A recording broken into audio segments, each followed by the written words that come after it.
just got to Sweet Home, Oregon. You can add $1 for you. You have a punch card or would you like one? I live in the coast, so I barely come through here. Oh, okay. But thank you for the offer. Hello guys. We just got to the town of Sweet Home, Oregon. We are right here in Cascadia Park. So the reason we are parked right here is that I would like to share a story that happened to me in the parking lot right here in this little park. Let me show you around to you guys to understand where I was. So that's Highway 20. This is the little park, Cascadia. So right there you have the restaurant The Point in Sweet Home, Oregon. There is the sign. Wow, that didn't change that much. Population 8,995. Anyway, this is the little park where I came in. And I park right there, exactly where I'm parked today. That's my vehicle right there. So right across the little shack right there in the corner, it was a Thunderbird. It was a white vehicle parked right there when that happened. So I used to live in Lebanon, but my oldest boy was going right here to school in Sweet Home. Then I believe he was in middle school, the last year of middle school. Anyway, so I came right here and I park with the idea to run around the lake, part of the lake. And I didn't know the area that well, but it looks beautiful, really hot. It was super hot. I believe it was the beginning of August, on the end of July, and that was a really hot summer. It was a lot of people in the lake swimming, and I came to the park. And the reason I want to show you the area is for you guys to understand where I was and what happened to me. And that's what I want to share with you, a coincidence that happened to me right here on this little park. And I believe the name again is Cascadia Park, in front of the Point Restaurant, in front of Foster Lake. Let me show you a little bit where the story that I'm trying to share happened to me. So let me show you around. So the idea was to go running through here, go around. Those are the gates of the reservoir. Go around, get to the boat launch, turn around, come back over here. So I got my earphone, I locked my truck, and I start running, and that's where I went. I went that way. So what I'm going to do right now, I'm gonna get in my car and I want to go around the lake and show you a little bit the things that happened to me all along the lake until I got back from running. That way you guys understand what I'm trying to.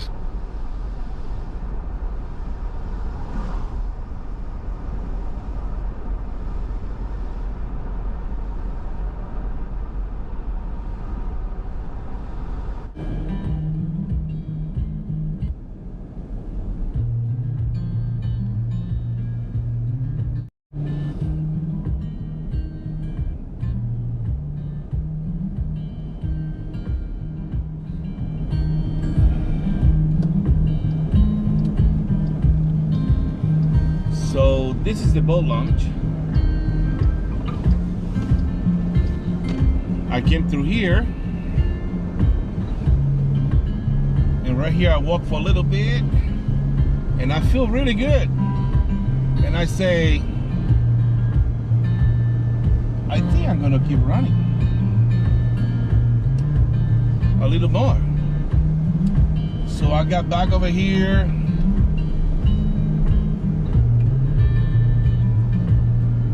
And I went back to the road and I started running again.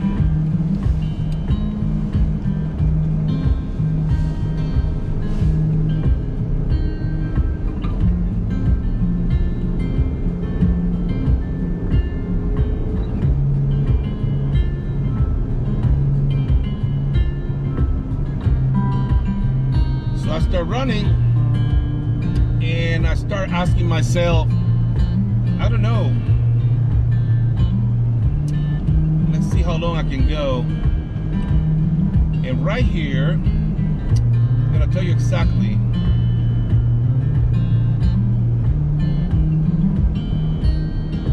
So right here, it was a couple flaggers right here in this area, right here. There were flaggers all the way right here, and so the county was working, fixing the road right here. I don't know if they were fixing some holes or what they were doing. So I went to a guy, a really tall guy. He was doing he had the stop sign. And I asked him, and I told him, I said, hey, I am parked in the little park in front of the Point restaurant. Do you think that should turn around? Or what is the shortest way to go back? And he looked me, and a few seconds later he said, no, I think you should go, keep going. It's way shorter. So I believe in him. So I keep running. And after a little while, I realized that he was lying to me. So I'm gonna show you, I'm gonna keep driving around, and I'm gonna show you that he actually lied to me, and I just keep going right here.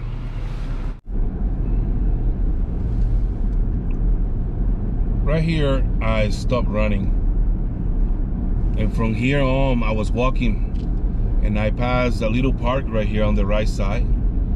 Apparently it's closed right now for winter. I passed this little park right here. I was walking, and I was upset. I was infuriated.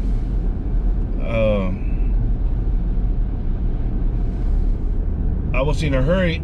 It was super hot, and I want to get to my car, to my pickup truck, and I want to confront him why he lies to me. So let me show you the areas that I went through.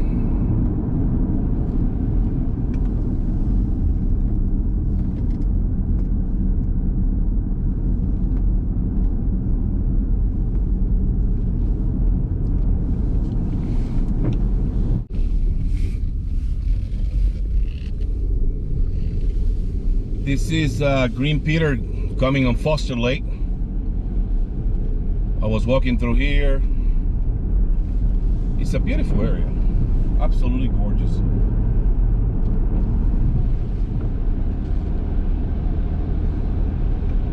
Would be nice if it stopped raining, but so I walked through here, and I'm so upset. I mean, I was hot. I just want to get back to my truck and go around and confront the county guy who lied to me. And to be honest with you, I never found out the truth, but I thought that he just played a joke with me, and I didn't find the joke very very nice. I got super hot. So right now we have the other bridge that I walk. This is South Fork of the Santiam, going in Foster Lake. I remember like right now, I walked through here. It was a bunch of people fishing across.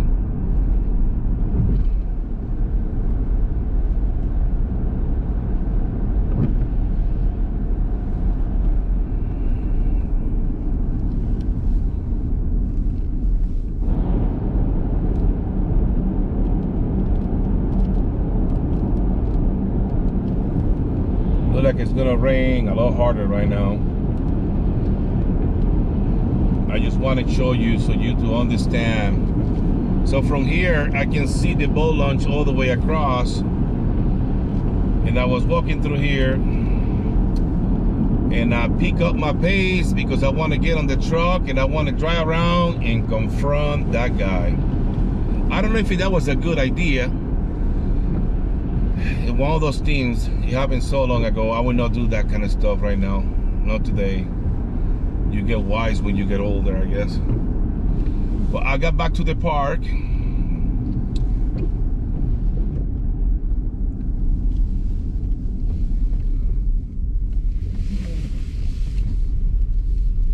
This This is Cascadia Park right here.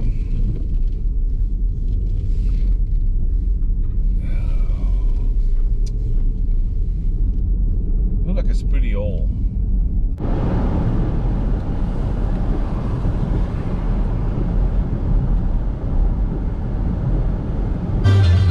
we doing, guys? Hello, everybody. I'm right here, and I'm gonna try to finish something that I started last week. Last week, let me summarize. I went to Sweet Home because I was in Lebanon dropping something for my son, Angel. He lived in Lebanon. So I went to Lebanon, and on my way, I remember that somebody asked me to finish a video in English because I did a video about some coincidence that happened to me, a story that happened to me, and I did it in Spanish. So somebody asked me that he would like to listen to the story in English so he can share with his wife and some friends. So I went to Sweet Home and I started doing the video. I went around the lake trying to show you guys where the story happened. That way you guys understand a little bit more and you guys can see the place where the story began. So I was in Sweet Home, but it started raining really bad. I mean, it started getting windy. The park where I was trying to do the video, his bathrooms right there. It's like a big stop for buses. So I decided to come home and try to finish the video. So I tried today to do it outside in my table, and my neighbor decided to start playing with her dog, and her dog started barking, making a lot of noise. And I say, later on, I will finish the video. So let me summarize and let me, before I keep with the story, I went to Sweet Home 13, 14, 15 years ago. I don't remember. Then I was in pretty good health. I have both of my kidneys. I lost my right kidney 6, 7 years ago, and my life changed completely. My metabolism, it's hard for me to lose weight. But then I usually go for a run. I usually go hunting. I usually bow hunting, rifle, and I was trying to stay in shape. So 2 or 3 days a week, I go for a run, 2 or 3 miles, nothing spectacular. So I went to Sweet Home, and my son, I think he was in the last year of middle school or the beginning of high school, but he went to Sweet Home school. They've been awesome. Nothing but good things to say about Sweet Home. The coaches, the teachers, his friends, everybody around Sweet Home, they were amazing with my son. So before I keep going with the story, I want to say thank you, and I appreciate it how nice they were in Sweet Home. People around that school in Sweet Home, it was amazing, and I can explain to you that that's what I saw when my son was right there. Anyway, so I show up to the lake, and it was a day that was super hot. I mean, extremely hot. I remember, I don't know if it was 96, 97, 98. It was pretty hot. It was a lot of boats in the lake, a lot of kids and people with floaties where the marina is right now. So I closed my truck and I put a Gatorade that I have in a little cooler. And I start running, I put my music, and I went running, and I passed the gates of the lake. And the intention, it was to go to the boat launch. So by the time, before I hit the boat launch, I passed a beautiful cemetery on the right, and I feel really good. I hit the boat launch, I went to the parking on the boat launch, but I did feel really good. So I said, I'm gonna turn around, I'm gonna keep going a little bit more.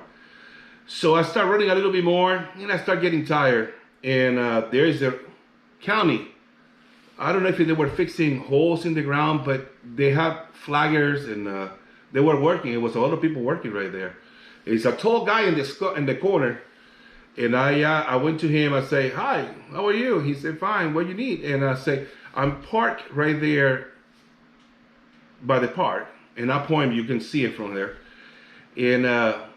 It would be shorter if I keep going or I turn around And he looked the guys and looked at me. He said, "Oh, absolutely, keep going." So I believe in him, and I start running. And I got tired, and I start walking, and I start getting hot, thirsty. It was really hot, and I realized that he played a joke on me. I start realizing that he just flat out lied to me. He thought it was funny. So I remember hitting the road. I passed the first bridge of Green Peter, coming to Foster. I passed the South San Ian. I hit Highway 20. I keep walking. I don't know if you ever been in Sweet Home, but I passed the scale, all scales on the right, around the lake. I just keep going, and I'm getting really close to get back to the park, and I can see my truck, and I'm freaking hot. All I was thinking is about getting back to that guy, and as soon as I get back, I was gonna get on his face and say, "What the hell? Why you lied to me? That's not funny." I just want to confront the guy. I was wrong thinking that way. You don't know what can happen when you do that kind of stuff. It's a bunch of guys right there. I was by myself, but I was telling you what I was thinking in that moment. So I got back to the park, and I opened my truck, and the first thing, I grabbed that Gatorade, and I don't know, you know how you say, did you ever taste it? I drink that Gatorade so fast. I was so thirsty. I was sweating. My t-shirt was hot. It was wet. And I look to the left, I can see the shack, and I can see some maps right there on the park. And I say, I'm gonna go over there and see how long is that lake before I go and confront that guy. So on the left side, it was I don't know if it was a Thunderbird or a Trans Am. It was a Pontiac, those fiberglass car, white. And it was a guy sit down on the top of the hood, smoking a cigarette with the open t-shirt, button t-shirts, and hairy chest sticking. I remember his hairy chest like that. Kind of like a tall guy, maybe 6'1", 6'2". He was bigger than me, and I can hear him talking. "Yeah, what you need to know?" And I say, "Sir, I don't need to know nothing. I just keep going on my own thing right there, my own thing, and looking." And he said to me, "Well, you want to know about the lake? My family used to live down there where the lake is." I said, okay, all right. And I didn't want to pay attention to him. I want him to leave me alone because I'm in a hurry up. He just kept yapping. And he say, "Well, you want to know about that lake? I can help you." I say, "Sir, I'm not in a good mood. You know, please." And I was rude to him. He was paying for something that he didn't do nothing. He was paying because I was upset with the other guy, and I was completely wrong. So I went back to my car, and before I make it to the car, he said to me, "Where are you from?" And I say, "Really?" And I answer in a kind of upset manner. I say, "I'm from Puerto Rico." So I opened the door. I remember I opened the door, and I dropped my Gatorade can on the other seat. And I remember, I don't know if I say, "Yeah, you being in fucking Puerto Rico. Yeah, right." Something like that. I don't remember exactly. I know that he got offended. He got offended, so now he's coming toward me. So I was wrong thinking this way, but I close my fist and I say, if this guy get close to me and get monkey, I'm gonna hit him as hard as I can on the chest. And when he drop, I'm gonna get on my truck and I'm gonna go home. And if the police coming looking for me later on, he was harassing me and he got what he deserved. I'm glad I didn't do that, or that didn't happen, because I was completely wrong. You don't know what can happen when you do something like that. Today, I would not do anything like that. I was a lot younger and I was upset. So he's coming to me. I told him, "So where in Puerto Rico are you been?" I've been sarcastic, like, "Where in Puerto Rico you been?" And he said, "I've been in Utuado, Puerto Rico." Holy smoke. Let me have a cup of wine. So, I'm from Puerto Rico. So the place that I'm born is Utuado. Where most of my family is Utuado. That's where my grandparents, my mom, my dad, that's where they're born. That's the place that I love the most. That's the place that I dream to go busy, or I dream to be there. That's where my memories about my childhood. But let me tell you something. Just look the way I say Utuado. Utuado. Even for me, who have been saying that name forever, it's harder for me to pronunciate Utuado. And this guy said it clear. He is American looking guy. He doesn't look Spanish, nothing. And I say, holy smoke. So I remember closing the door and I say, so how in the hell you been in Utuado? Can you explain to me? And this is where the story got even more interesting. So he was telling me that his mother is actually from Utuado, Puerto Rico. And I say, holy smoke. And I was thinking, sometimes we have American people in the 1900s, and a lot of American people actually live in Puerto Rico. You know, even today's day, you have American people living over there. Puerto Rico is being a territory from the United States from late 1800s. And anyway,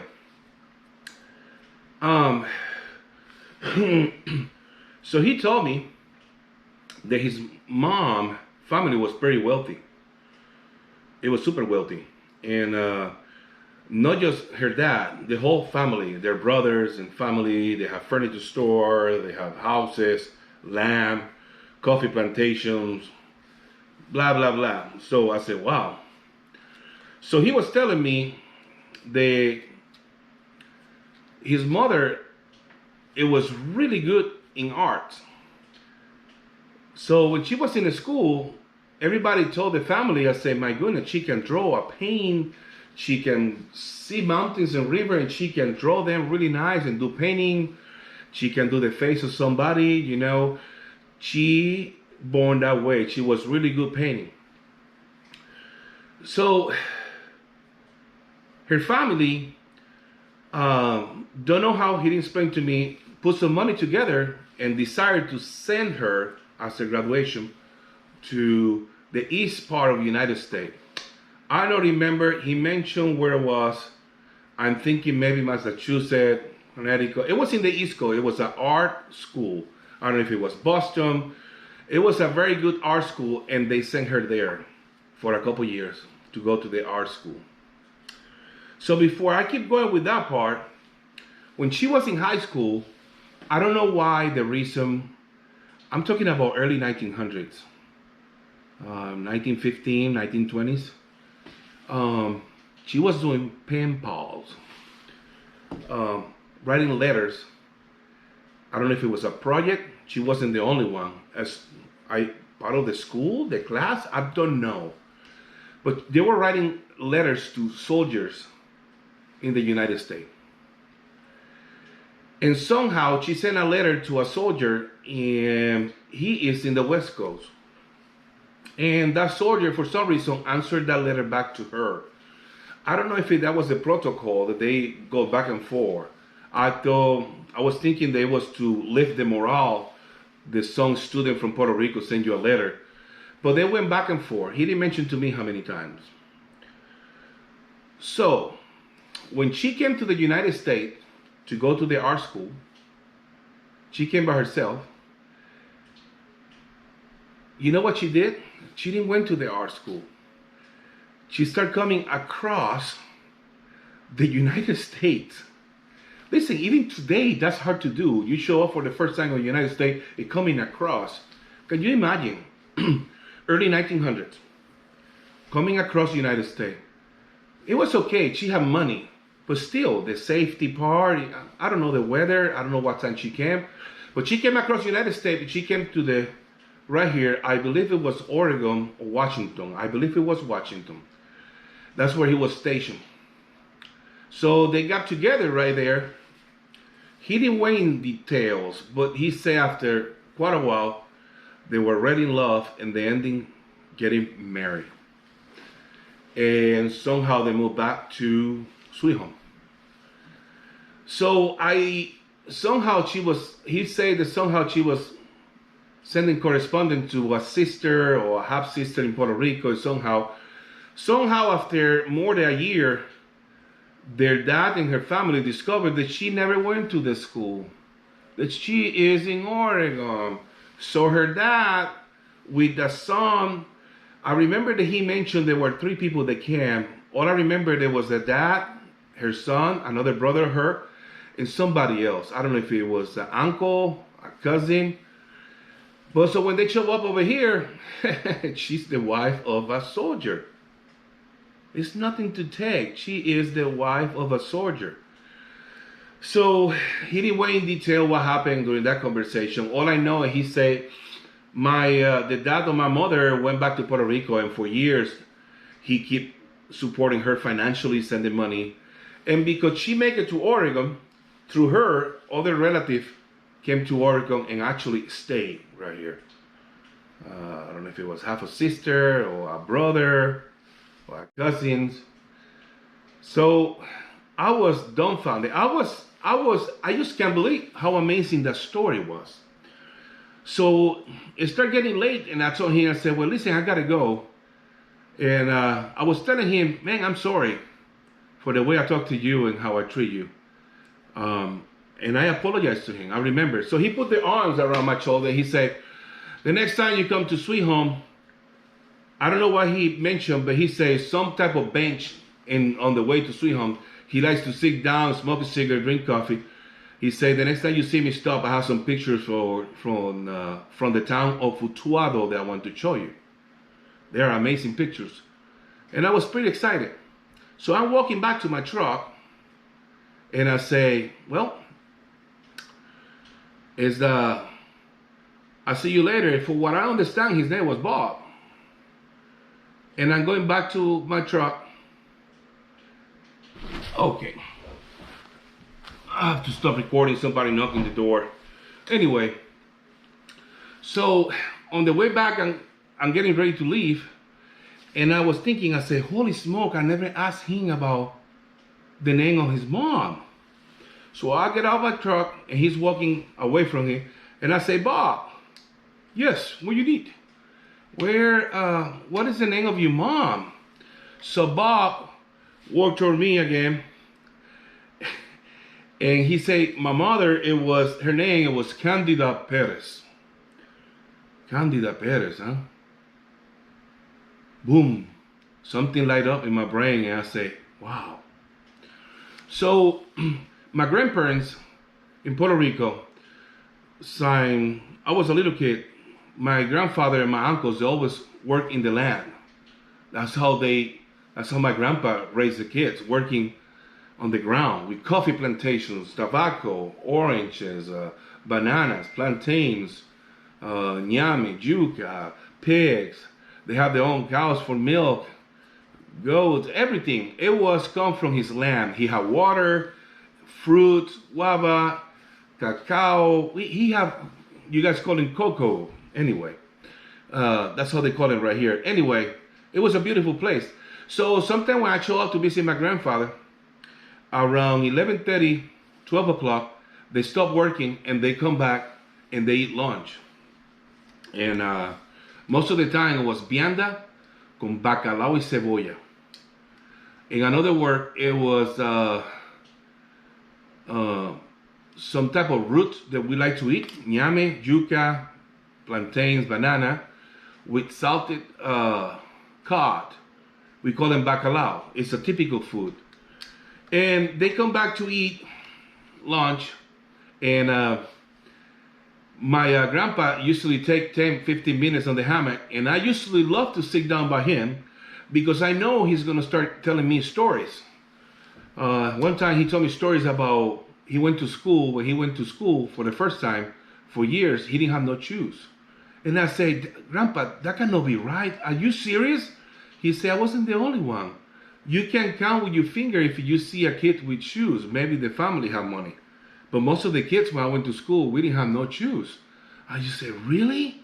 Yeah, it was close to my parents' house, the school, and we didn't have no shoes. So that kind of stuff. So one time he was telling me a story. So the land of my grandfather, the neighbor, the person that owned the land next to my grandpa, it was somehow related to my grandpa. He was talking to him and that family, and they mentioned something about a lady named Candida Perez. So I remember. I remember my grandpa mentioned that name, telling me a story that I don't remember what he was telling me, but I remember the name Candida. So I grabbed my cell phone and I called my mother, and it's kind of like funny, but every time I'm the only one in the United States from my mom. I'm the oldest boy. My brother, sister, my family, they're all in Puerto Rico. So every time I call, my mom blessed me for 10 minutes before we have a conversation. So I call and I try to hurry up, and my mom is just blessing me for a long time before we can even talk. And I told my mom, Mom, I'm in a hurry. I met this guy right here, and he mentioned the name of a lady that I remember Grandpa mentioned to me. And she said, so what is her name? Candida Perez. And my mom said something about that's before her time, but she remembered who are the relative of her and sung about her. And I say, so what do you remember about her? So all I can tell you, my dad? Yeah, your grandpa? That woman is related to your grandpa. Mom, I gotta go. But how she's related to my grandpa? So in the Spanish country, Puerto Rico, we not only use the last name of the father, we use both last names. Like my name is Elias Negron Matos, Negron from my dad and Matos from my mom. So I asked my mom, so Mom, how she's related to my grandpa? And she say, my dad, remember his name completely? His name is Angel Matos Perez. And I say, holy shit, are you serious? Mom, I gotta go. And my mom say, Junior, wait a minute. Junior, wait. So I'm ready to hang up on my mother. And my mother say, wait. And I say, uh-oh, what's going on now? So my mother say, Junior, that woman is related to your other grandpa too. What grandpa? The father of my dad? Abuelo Pedro? Grandpa? Yeah, his name is Pedro Negron Perez. Mom, my grandparents, my grandfathers, they were cousins? Yeah, holy shit, I never knew that. And my mom said that many times they mentioned that, but sometimes when you are younger, you don't listen to that kind of stuff. It's not important for you when you are younger. And in that moment, I discovered that my grandparents, they were cousins. And I said, holy shit, my grandfather from my dad's side, my grandfather from my mom's side, they are related to the mother of this guy. So Mom, I gotta go. And my mom say, Junior, hold on. And I say, Mom, what else? Junior, I believe she's more related to my mom than your grandparents. How come? That woman is related to my mom, your grandma, the one that you love the most. I say, are you serious? How come? Your mother's last name is Matos. Candida is Candida Perez Matos. So that woman is related to your grandma and to both of your grandparents. Can you imagine? I'm right here in Oregon. I've been here almost half of my life, and I can tell you that I can count with my fingers the people that I met from Puerto Rico. It's not a lot of people from Puerto Rico right here. And sometimes when you meet a person from Puerto Rico, somebody actually born in New York and his heritage is from Puerto Rico. But you know what I mean? And suddenly I'm going for a run in Sweet Home, Oregon, in the countryside of Sweet Home. And he's a guy who I'm getting ready to hit with my fist. And he ended up being related to me. So I hung up and I mentioned to him, and he gave me a big hug. And I apologized to him again, and I'm really, really excited right now. I say, I just can't believe it. I just can't believe it. So I say bye to him, and after a year, I went through some personal problems. I went through divorce. I went through so many issues in my life. And during that period of time, that after 2 years, I decided that I want to find that guy, Bob. So I went to talk to the postmaster in Sweet Home, Oregon. I went to the police. I went to a lot of people. It was kind of like a hobby. I went to Facebook. I went to Google. I looked. I put names. I tried for over a year, almost 2 years, trying to find Bob Perry. That's what I understood was his name. So one time I was communicating with somebody on Facebook, and Facebook them usually put some kind of advertising on the top, and one it say obituaries. And he gave me the idea. I said, oh. So I called the funeral home in Sweet Home. I believe there are 2 funeral homes, but this is the main. This is a big one. I believe it's close to the school. And I make a phone call, and the guy answered, very nice. I start talking to him, and somehow, trying to figure out if he knew this guy, I ended up telling him what happened to me. And he said to me, holy smoke, that's an amazing story. That's just an amazing story. And he was telling me that he was sorry, that he don't think he can help me. He don't see nobody. And I can hear him on the computer, on the keyboard, you can hear the fingers touching and checking things. I thought that he was doing something for the funeral home and talking to me at the same time. So I getting ready to say, well, sorry, I didn't want to take your time. And suddenly he came across and he said to me, did the town that you say you from and that guy's mother from is UTUATO? And I said, yeah. You know why you never found that guy? Because you were confused about his name. Why? It wasn't Bob. It was Bud. B-U-D.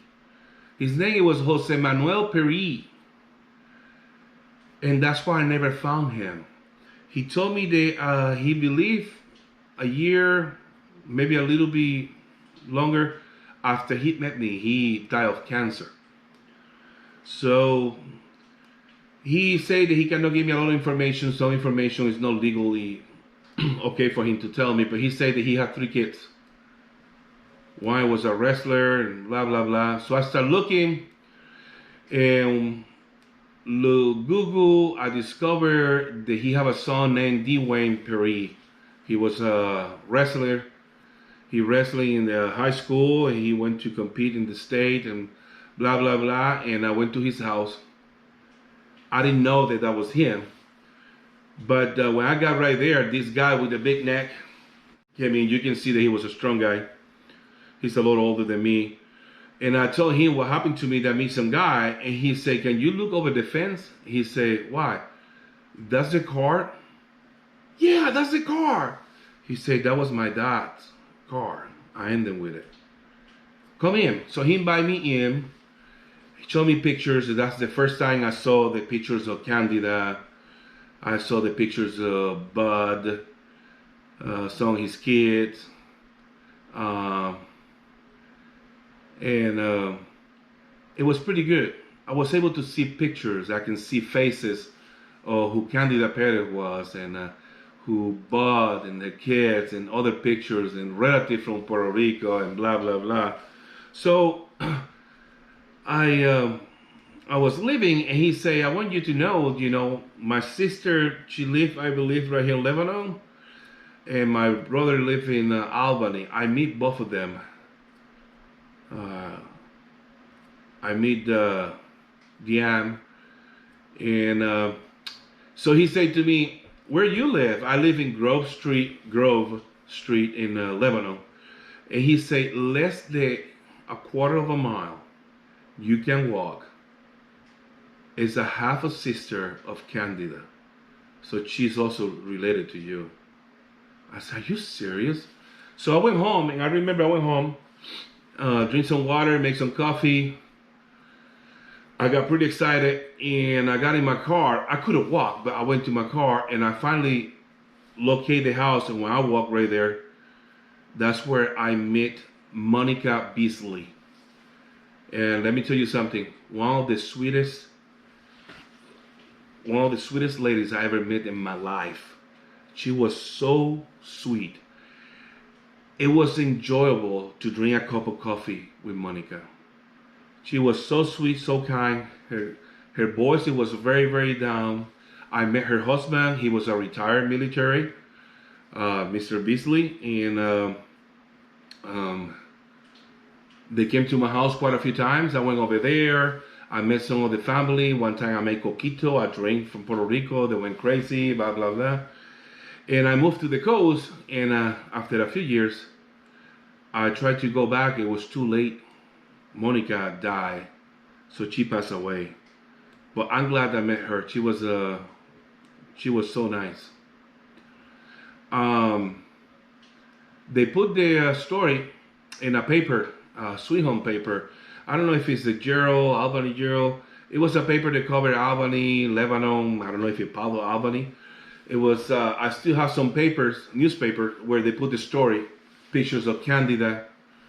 And a few months ago, somehow I discovered right here in Florence, south of my house, right here in Newport, the Candida Dora, the sister of Bud Perry, lived in Florence.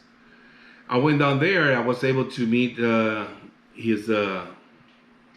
son and his wife. They're both very, very nice people. Now they are my friends on Facebook because at this time working. I hope so in the future we can get together and have some barbecue. I'm going to invite them to eat Puerto Rican food eventually. And I'm looking for this summer. But I just met them. Somehow, as people in Florence, they are a little bit somehow related to me.